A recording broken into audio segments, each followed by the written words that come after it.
لوگوں نے مجھے جھٹلایا، انہوں نے میری تصدیق کی، اور پھر کہا اللہ نے مجھے جو اولاد دی وہ بھی خدیجۃ الکبریٰ کے بدن سے دی۔ وَلَا تَنْسَبُوا الْفَضْلَ بَيْنَكُمْ، آپس میں ایک دوسرے کے احسان بھلا نہ دو۔ وہ جس نے ایک موقع پر جب تم قرض میں الجھ گئے تھے تمہارے ساتھ نیکی کی ہے، وہ تمہیں ساری زندگی یاد رہی، اور جن بھائیوں نے، جس اہلیہ نے، جن دوستوں نے، ماں باپ نے، قریبی عزیزوں نے زندگی تمہارے نام کر دی، وہ تمہیں بھول گیا ایک منٹ میں۔ اپنی زندگی احسان مندی والی ہو، اس میں حضرت ابوبکر صدیق رضی اللہ تعالیٰ عنہ نے بڑا کریم محبوب کا ساتھ دیا۔ ایک موقع پہ نہیں، درجنوں مواقع پر حضور نے فرمایا میں نے سب کی نیکیوں کے بدلے دے دیے، ابو بکر کا بازو تھام کے لے جاؤں گا، رب ہی اسے اجر عطا کرے گا۔ حضرت صدیق اکبر رضی اللہ تعالیٰ عنہ کی ان باتوں کو میرے کریم نے ہمیشہ، بلکہ حضرت عمر کہتے ہیں میری اور جناب صدیق اکبر کی کسی بات میں شکر رنجی ہو گئی تھی، اور جناب صدیق حضور کے پاس چلے گئے اور جا کر کے عرض کیا کہ یا رسول اللہ صلی اللہ تعالیٰ علیہ وآلہ وسلم یہ معاملہ ہو گیا ہے۔ حضرت سیدنا ابو بکر صدیق کی بات سن کے حضور خاموش ہو گئے۔ حضرت صدیق نے عرض کی حضور میں نے کہا بھی تھا، عرض بھی کی تھی، لیکن عمر فاروق مانے نہیں، یہ اگر کوئی بھائی معذرت کرے تو اس کی قبول کر لینی چاہیے۔ ہمارے ہاں نا احساس ہونے پر منتیں کرتے دیکھے ہیں میں نے بھائی، اپنے بچوں سمیت آ کے بیٹھے دیکھیں اور چار یار غلطی ہو گئی تھی۔ وہ بندہ جس کی روزانہ لاکھوں غلطیاں رب معاف کرتا ہے، وہ کسی کی ایک خطا بھی معاف کرنے کو تیار نہیں ہے۔ شادی کا موقع ہے، منانے کے لیے جا رہے ہیں رشتہ دار، کہتے ہیں آج ہی تو ٹائم آیا ناراض ہونے کا، اور تیار ہی نہیں ہے، راضی نہیں ہوتے۔ یہ حدیث یاد رکھ لینا، نبی پاک علیہ الصلوۃ والسلام نے فرمایا جس کا بھائی اس کے پاس معذرت لایا، معافی مانگنے آیا اور اس نے معاف نہ کیا، محبوب فرماتے میرے حوض کوثر پہ نہ آئے، یہاں نہ آئے۔ وہ تیرا بھائی ہاں کوئی عقیدے کا مسئلہ تھا، کوئی شرعی معاملہ تھا تو بات اور تھی، ذات کے لیے بت بنا کے رکھے ساری زندگی، اور معافی دینے کو ہم تیار نہ ہوئے، احساس ہی نہیں پیدا کیا کہ وہ جو آ گیا ہے وہ تو اب آ گیا، اب ہمیں درگزر کا حکم تھا۔ حضرت ابوبکر صدیق رضی اللہ تعالیٰ عنہ نے معذرت چاہی، لیکن جناب عمر کے مزاج میں جلال تھا، وہ ناراض ہیں۔ حضرت صدیق حضور کی بارگاہ میں حاضر ہو گئے، سارا مدعا عرض کر دیا۔ حضرت عمر کہتے ہیں میں پیچھے گیا، اور جب میں گیا تو میں حال سارا سمجھ گیا۔ کہتے ہیں جب نبی پاک کی بارگاہ میں گیا تو جو حضور کے جملے تھے وہ جناب صدیق اکبر کی عظمت کو کہاں سے کہاں لے گئے۔ محبوب فرمانے لگے عمر کیا تم میری خاطر ابو بکر کو چھوڑ نہیں سکتے تھے؟ فرمایا جب سب مجھے جھٹلا رہے تھے یہ میری تصدیق کر رہا تھا، جب سب کی تلواریں نیام سے باہر نکلی ہوئی تھی اور ابو بکر سینہ کھول کے میری حفاظت کر رہا تھا، تم میری وجہ سے اسے چھوڑ نہیں سکتے تھے۔ احسان کسی کا تو یاد رکھا جائے، اور جو لوگ احسان مند تھے، حضرت شیخ سعدی رحمت اللہ تعالیٰ علیہ فرماتے میں نے دیکھا ایک شخص کے پیچھے پیچھے ہرن چل رہا تھا، وہ ذرا میرے قریب آیا تو میں نے اسے آ کے کہا کہ یہ ہرن تو بندہ دیکھ کے بھاگ جاتا ہے، تیرے پیچھے کیسے چل رہا ہے؟ تو سعدی فرماتے ہیں وہ شخص کہنے لگا اس کا بچہ مر رہا تھا، میں نے بچایا ہے، میں نے اس کے بچے کو پانی پلایا ہے، گھاس کھلائی ہے، تو جب سے یہ دم ہلاتا ہلاتا میرے پیچھے ہے۔ حضرت سعدی فرماتے ہیں اس کے گلے میں رسی کوئی نہیں تھی، پر اگر اس کے گلے میں کوئی رسی تھی تو احسان کی رسی تھی، جس سے وہ بندھا ہوا پیچھے پیچھے چلا آ رہا تھا۔ کوئی تو ایسی رسی، یہاں تو بھائی اتنا عجیب معاملہ ہو گیا ہے۔ ہمارے ایک بہت بڑے بزرگ عالم ہیں تو ایک دن فرما رہے تھے یار حد ہو گئی ہے، جن کو پڑھایا تھا لکھایا تھا وہ مقابلے میں آ کے بیٹھ گئے، ہم نے شاگرد بنائے تھے کہ دشمن تیار کیے تھے۔ وہ عربی کا ایک محاورہ ہے نا جس سے نیکی کرو پھر اس کے شر سے بھی بچو، بعض تو اسے حضرت علی کا قول بھی کہتے ہیں۔ اپنی زندگی میں یہ مزاج کبھی نہ بنائیں، کبھی نہ بنائیں، کبھی کوئی ایسی طبیعت کے اندر بات نہ لائیں۔ لوگ مختلف لوگوں کے بارے میں نام لے کے ٹھٹھا کرتے ہیں معاذ اللہ اور بڑی بڑی باتیں سناتے ہیں۔ ایک خان صاحب سے میری ملاقات ہوئی کچھ عرصہ پہلے، تو ایک انتہائی غریب آدمی کے گھر میں میں نے انہیں ڈیوٹی کرتے دیکھا، تو میں نے کہا آپ یہاں ڈیوٹی کرتے؟ کہنے لگے یہ ہمارے صاحب بڑے امیر ہوتے تھے، غریب ہو گئے، سب چھوڑ گئے، حالات کا تغیر بدلا۔ تو میں نے کہا آپ کیوں نہیں چھوڑ کے گئے؟ کہنے لگے کیا کروں، مجبوری ہے، نمک خار ہوں، ان کے گھر کا نمک کھایا ہے، اب حالات کے تغیر اصلہ نال جنے کی کریے، وہ نسلاں تاک نہیں بھول دے۔ تو وہ میرے دوست کہنے لگے میں نے اسے 20 دفعہ کہا ہے کہ تو چلا جا، سب چلے گئے اور میرے پاس گنجائش بھی نہیں، لیکن یہ کہتا ہے یہیں روٹی کھائی ہے، جب راج کے ملتی تھی تب بھی کھاتے تھے، اب ایک ملتی آدھی آدھی کھائیں گے، رہنا یہیں پہ ہے۔ احسان مندی کا مزاج، اور بالخصوص اپنے قریبیوں کے بارے میں، اپنے اہل خاندان میں سے قریبیوں کے بارے میں احسان مندی کا مزاج بنائیں۔ اپنی طبیعت سے ناشکری، اپنی طبیعت سے رشتوں کو توڑنا، اپنے مزاج سے اپنے قریبیوں کے احسانات کو بھول جانا، اس سے باہر آئیں۔ اپنے اساتذہ کے لیے جذبات پیدا کریں۔ اعلیٰ حضرت رحمت اللہ علیہ فرماتے ہیں استاد بدرجے باپ کے ہے، اور اس استاد سے کون مراد ہے؟ شیخ مرشد بھی اسی میں داخل ہے، جس سے ہم تربیت لیتے ہیں، جس کی وجہ سے اللہ ہمیں کوئی خیر نصیب کرتا ہے، جس کی بات سے کچھ سیکھتے ہیں، وہ بھی اس میں داخل ہے۔ فرماتے ہیں ان کا حق ہے، اور جو حق والے تھے انہوں نے حق اس طرح سمجھا کہ حضرت مولا علی شیر خدا فرماتے ہیں میرا استاد اگر چاہے تو مدینے کے چوک میں کھڑا کر کے مجھے بیچ دے، میں بک جاؤں گا، لیکن اس کے حق سے میں پیچھے نہیں ہٹوں گا۔ دل اگر صاف نہ ہو تو بھی مالک نیکیاں قبول نہیں کرتا۔ پاک ہوئے تے پاک ہی ملدا ہی، تے بنا پاکوں پاک نہیں ملدا۔ اے سارے وجود دے تون دے نالوں اکو تولا ہے ٹکڑا دل دا۔ یہ جو پاکیزگی ہے نا دل کی، یہ نہ ہو تب بھی نیک اعمال اس کی بارگاہ میں قبول نہیں ہوتے۔ نیک اعمال کی قبولیت کے لیے دل کا صاف ہونا، کشادہ ہونا، کھلا ہونا، یہ بھی ضروری ہے۔ دل میں بوجھ ہو، عداوت ہو، حسد ہو، لوگوں کے لیے کینہ بھرا ہوا ہو اور اعمال قبول ہو جائیں نہ۔ اس کریم کے کچھ فیصلے ہیں، وہ اعمال کی قبولیت کے آداب بتاتا ہے۔ وہ کہتے ہیں میری مرضی سے کرو گے تو میں قبول کروں گا۔ حدیث پاک آپ کو صحیح مسلم میں ملے گی۔ نبی پاک صلی اللہ تعالی علیہ وسلم فرماتے سوموار اور جمعرات والے دن لوگوں کے اعمال اللہ کی بارگاہ میں پیش کیے جاتے ہیں۔ دو مسلمانوں کے، دو بھائیوں کے اعمال رب کی بارگاہ میں پیش کیے جاتے ہیں۔ اعمال ہیں، نیک اعمال ہے، نیکی ہے، نماز ہے، روزہ ہے، حج ہے، زکوٰۃ ہے، صدقات ہے، وہ نیک اعمال اللہ کی بارگاہ میں جمعرات اور پیر کو پیش کیے جاتے ہیں۔ رب کریم فرماتے ٹھہر جو ذرا ان کے اعمال کو روک دو۔ یا اللہ کیوں؟ فرمائے اس لیے کہ ان کے آپس میں نا دلوں میں نفرت ہے، گھٹن ہے، عداوت ہے، ان کو ذرا مہلت دو، یہ پہلے صلح کر لیں پھر ان کے اعمال بھی قبول کر لیں گے۔ کہ نہ عداوتیں پالی ہوئی ہیں، اپنے دلوں کے اندر گھٹن پیدا کی ہوئی، اختلاف کہاں نہیں ہوتا، لیکن نفرتیں پیدا کر لینا۔ کیا جرم کیا ہے بھائی نے؟ کون سا کفر کر بیٹھے ہیں رشتہ دار؟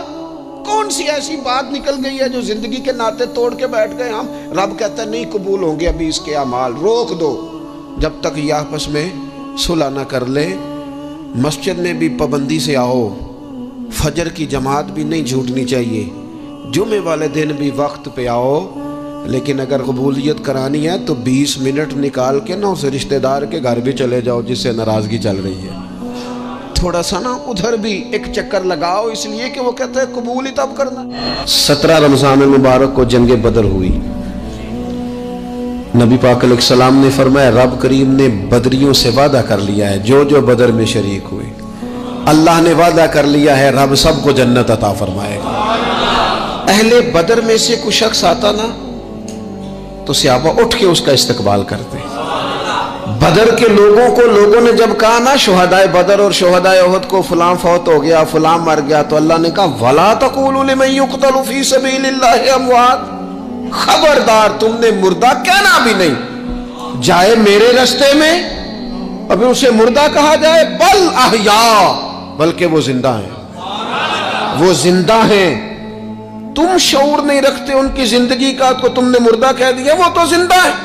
میرے دوست جتنے بھی لوگ اسلام میں حضرت عمر فاروق کہتے ہیں میں حضرت صدیق اکبر کے پاس بیٹھا تھا تو ایک خاتون آ گئی دربار خلافت میں کسی کام سے، تو حضرت سیدنا ابو بکر صدیق نے اپنے کندھوں سے چادر اتاری، اس چادر کو زمین پہ بچھایا، اس بیٹی کو، اس خاتون کو اپنی چادر پہ بٹھایا۔ تو حضرت سیدنا عمر کہتے ہیں میں نے کہا اللہ نے آپ کو اتنی شانوں سے نوازا ہے، انبیاء کے بعد آپ سب سے افضل ہیں، اور آپ اپنی چادر کس کے لیے بچھا رہے ہیں؟ کون ہے آخر یہ خاتون؟ تو حضرت ابو بکر صدیق فرمانے لگے حضرت سعد بن ربیع رضی اللہ تعالیٰ عنہ نے میدان احد میں حضور کے قدموں میں جان قربان کی تھی۔ میں نے کہا ہاں، کہنے لگے یہ اسی سعد بن ربیع کی بیٹی ہے، یہ آج آئی ہے۔ اور ہمارے ملک میں کیا ہوا؟ کبھی پلٹ کے دیکھنا شہداء کے خاندان کس کیفیت میں، کبھی پلٹ کے دیکھنا سرحدوں پہ جان دینے والوں کے بچوں کی کیفیت کیا ہے۔ کبھی کسی تقریب میں بلا لیا جاتا ہے، دو جملے کہہ دیے جاتے ہیں، کوئی ایک آدھ میڈل بھی دے دیا جاتا ہے، لیکن کبھی پلٹ کے دیکھنا ان کی کیفیات کیا ہیں، ان کا خیال رکھا، ان چیزوں کو غور کیا گیا۔ کسی نے اگر کسی مقام پہ کوئی نیکی کی تو اس نیکی کا اعزاز رکھا گیا۔ میں نے تو اپنی زندگی میں دیکھا ہے، بڑا چھوٹا آدمی ہوں لیکن میں نے دیکھا ہے دین کا کام آپ تھوڑا کرتے ہیں، رب آپ کو اجر اتنا عطا کرتا ہے، اتنا عطا کرتا ہے کہ انسان شرمندگی میں پانی پانی ہوتا جاتا ہے کہ یہ تو بالکل میری اوقات ہی نہیں تھی، یہ تو کیفیات ہی نہیں تھی، یہ اس مسجد کے نقشے کی جب بات چل رہی تھی تو نقشہ منظور کرنے والوں میں سے ایک صاحب نے مجھے کہا اتنی بڑی مسجد بنا رہے ہیں تو وہاں تو آبادی کوئی نہیں، تو اتنی بڑی مسجد بنا رہے ہیں تو لوگ کہاں سے آئیں گے؟ تو میں نے کہا ہمیں تو پہلے بھی نہیں پتا کہاں سے آتے ہیں۔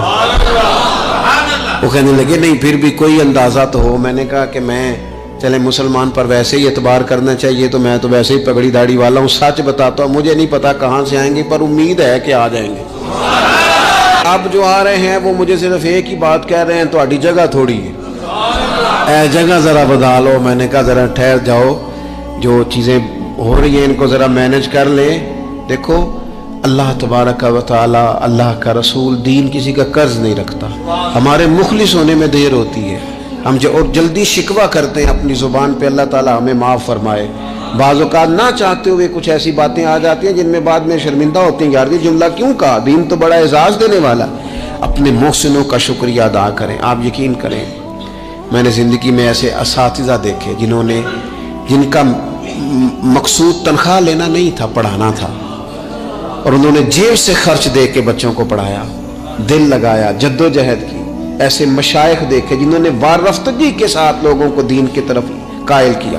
اب نہ زمانے میں تکلف پیدا ہو رہا ہے، اب طبیعتیں احسان مند نہیں رہی۔ بچے اپنے ماں باپ سے جب یہ کہیں کہ آپ نے ہمارے لیے کیا کیا ہے، اور جب شاگرد اٹھ کے اپنے استاد سے کہیں کہ اگر پڑھایا ہے تو فیس نہیں لی، مفت پڑھایا ہے۔ اگر کوئی بیوی اٹھ کے اپنے خامد سے کہہ دے، نبی پاک علیہ السلام نے فرمایا، بخاری میں موجود ہے، کہ ساری زندگی تم عورت کے ساتھ نیکی کرتے ہو لیکن تمہارا ایک عیب دیکھتی ہے تو وہ کہتی ہے میں نے تو کبھی تم میں کوئی بھلائی دیکھی نہیں، یہاں تو سکھ پایا ہی نہیں۔ فرمایا اس بنیاد پر کثرت سے عورتیں دوزخ میں جائیں گی۔ اور اگر وہ خاتون جس نے سارے دکھ سکھ دھوپ چھاؤ خامد کے ساتھ گزاری، اگر خامد اسی کو اٹھ کے تانا زنی کرے اور اس کے دو ایک کاموں کو بنیاد بنا کر کے یہ چیز نہیں ملی، یہ کپڑا وقت پہ استری ہوا نہیں ملا، اس کی زندگی کی ساری نیکیوں کو توڑ کے رکھ دے، یہاں تک کہ اس کے ماں باپ کے بارے میں بھی کمزور جملے کہے، تو اللہ کا قرآن کہتا ہے وَلَا تَنْسَبُوا الْفَضْلَ بَيْنَكُمْ، آپس میں ایک دوسرے کا احسان بھول نہ جایا کرو۔ تھوڑا سا احسان مند رہیں، تھوڑا سا چیزوں کو سمجھیں، تھوڑا غور کریں۔ اگر یہ مزاج میں بات پیدا ہو جائے تو زمانے میں قرار آئے گا، ہم ایک دوسرے کی قدر کا احساس ہوگا، مل کے رہنا ہم پسند کریں گے، ہمارے اندر وہ چیزیں آئیں گی۔ یہ ادارے بنتے ہیں، یہ چلتے ہیں، لوگ آتے ہیں، میرا ہی نام ہے، مجھے ہی لوگ جانتے ہیں، میرا ہی تعارف ہوتا ہے، لیکن میں تو ابھی آیا ہوں، تو جس نے یہاں میرے آنے سے پہلے صفیں بچھائی ہیں وہ بھی تو بڑا قیمتی آدمی ہے نا، جس نے جھاڑو دیا اس کی بھی تو بڑی بات ہے نا۔ جو میں چلا جاؤں گا اپنے معاملات میں، جہاں مجھے مزید سفر کرنے نکل جاؤں گا تو یہاں ڈیوٹی کریں گے، یہاں سے چیزیں اٹھائیں گے، ان کی بھی تو بڑی بات ہے نا۔ لیکن ہم احسان ماننے کو تیار، یعنی سو رہے ہیں سیٹھ صاحب گاڑی میں، پیر صاحب، علامہ صاحب سو رہے ہیں، ڈرائیور گاڑی چلا رہا ہے، وہ سویا ہوا پتہ نہیں کتنی دیر ہو گئی، ایک ذرا جگہ کسی جگہ بریک لگ گئی ہے تو آنکھ کھلتے کہتا ہے دھیان نہ چلا، او بھائی تو سویا ہوا تھا۔ اس کی نیکی سمجھ، جس نے ساری رات تجھے سفر کرایا ہے اور یہاں تو تلخ ہو گیا صرف ایک بات پر۔ احسان مندی کا مزاج نہیں۔ مطعم بن عدی ایک سردار تھا قریش کا، یہ بات نا، یہ ایک میں پڑھتے میں بدر کو پڑھ رہا تھا دراصل، یہ ایک بات میں نے پڑھی تو یہ سارا عنوان ہی میں نے بدل دیا، میں نے کہا بات ہی اس پہ کر دی۔ ایک شخص کا ذکر آیا بدر میں، مطعم بن عدی کا، کافر ہے، مسلمان نہیں ہوا، بدر میں اس کا ذکر آیا۔ ذرا دیکھیے ذکر کیسے آیا۔ نبی اکرم صلی اللہ تعالی علیہ وسلم جب طائف سے واپس آئے نا، تو جب کوئی شہر سے جاتا تھا واپس آتا تھا تو کسی کی پناہ میں آتا تھا تاکہ پھر کوئی اسے تکلیف نہ دے، اس دور کا رواج تھا۔ تو نبی پاک علیہ السلام جب واپس آئے تو کئی لوگوں سے بات کی گئی لیکن کوئی بھی آگے نہ بڑھا حضور کی حفاظت کے لیے۔ تو مطعم بن عدی اپنے 6 یا 7 بیٹوں کو لے کر اسلحے سمیت پوری شان و شوکت کے ساتھ نبی پاک کو لے کے آیا، اور پھر حضور نے بیت اللہ شریف میں نماز پڑھی۔ وقت گزر گیا، ایک دور کی بات تھی، وہ دور گزر گیا، اس کے بعد بڑے دور آئے، اللہ نے معراج عطا کی، حضور یہاں آ گئے مدینہ طیبہ میں، یہاں سینکڑوں لوگ مسلمان ہوئے، بدر میں اللہ نے فتح دی۔ جب بدر کے قیدیوں کی بات چل رہی تھی نا، یہ جو لوگ قیدی ہو کے ہیں انہیں کس طرح چھوڑنا ہے، تو بڑے بڑے سردار مکے کے تیار تھے سفارش کے لیے آنے کے لیے کہ ان قیدیوں کو چھوڑ دیا جائے۔ یہاں بھی مشورہ ہو رہا تھا کیا کرنا ہے، قتل کر دیا جائے ان کفار کو، یہ بھی مشورہ تھا، فدیہ لے کے چھوڑ دیا جائے، یہ بھی مشورہ تھا، بہت ساری چیزیں ابھی طے ہونی تھی۔ تو ان ساری باتوں کے بیچ اچانک کیفیت بدلی۔ صحابہ کہتے ہیں باتیں ہوتے ہوتے ایک نیا رخ بات نے اختیار کیا۔ محبوب کریم اچانک فرمانے لگے آج اگر مطعم بن عدی زندہ ہوتا، کیونکہ فوت ہو گیا تھا، کہا آج اگر مطعم بن عدی زندہ ہوتا اور وہ مجھ سے آ کے کہتا ان قیدیوں کو چھوڑ دے، تو حضور فرماتے ہیں میں دیر نہ کرتا، فوراً ہی چھوڑ دیتا، چونکہ مجھے اس کی وہ نیکی یاد ہے، اس نے وہ جو اس وقت میرے ساتھ رویہ رکھا مجھے بھولا نہیں۔ صرف ایک بات آپ کی خدمت میں عرض کرنا چاہتا ہوں کہ اپنی زندگی میں نا وہ انسان بڑا چھوٹا ہوتا ہے جب ماں اسے وقت دیتی ہے، بڑا چھوٹا ہوتا ہے جب باپ اسے وقت دیتا ہے۔ بڑے اساتذہ کے پاس بڑی کتابیں جب بندہ پڑھتا ہے وہ بھی بڑا وقت ہوتا ہے، لیکن جب اسے یہ اچھی طرح پہچان کرانی ہوتی ہے نا کہ یہ الف ہے، یہ با ہے، اور نہیں یہ تا ہے، آنکھیں کھول کے دیکھ، 2 نقطوں والا تا ہوتا ہے، یہ سا ہے، وہ بھی بڑے مشقت والے لوگ ہوتے ہیں، وہ بھی بڑی محنت کرتے ہیں، لیکن کیا کریں بھول جاتے ہیں لوگ، نہیں یاد رہتا۔ وہ جس کی بات سن کے اللہ نے دین کی توفیق دی، اس کی بات سن کے اس طرف مائل ہوئے، پھر ریسرچ کی اور پھر اسی کو ان پڑھ کہنا شروع کر دیا، پھر کہا کہ اوہو توجہ تو اس نے دلائی تھی پر یہ بندہ ہی ٹھیک نہیں۔ یہ ہمارے ہاں عجیب ناشکری کا اور احسان فراموشی کا مزاج آیا ہے۔ ہمیں ہمارا دین کہتا ہے آپس میں ایک دوسرے کے احسانوں کو بھلانا نہ، اور نیکی کا بدلہ ہمیشہ نیکی رکھنا۔ حضور نے فرمایا شکریہ ادا نہ کر سکو تو محسن کے لیے دعا ضرور کرنا۔ اپنی زندگی، یہ جو لوگ احسان مند ہوتے ہیں نا یہ بڑے نفیس لوگ ہوتے ہیں، یہ حدود کے اندر ہوتے ہیں، یہ بڑے باادب ہوتے ہیں، ان کی زندگی سلجھی ہوئی ہوتی ہے، ڈھلی ہوئی ہوتی ہے، یعنی یہ وہ لوگ ہوتے ہیں جن کا کوئی ہوتا ہے،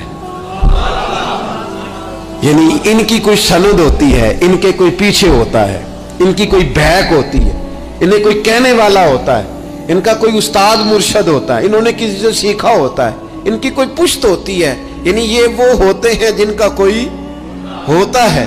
اور جو کہے کہ میں تو ساری محنت آپ ہی کی تھی، ابے بھی کچھ نہیں سی دیتا، پائی بھی چھڑ گئے سن، فلانا بھی تو بھائی تو ڈھلا ہوا ہی نہیں ہے، ایسا آزاد بندہ، اس طرح کی کیفیات، یہ انداز درست نہیں ہے۔ اپنی زندگی کو احسان مند بنائیں۔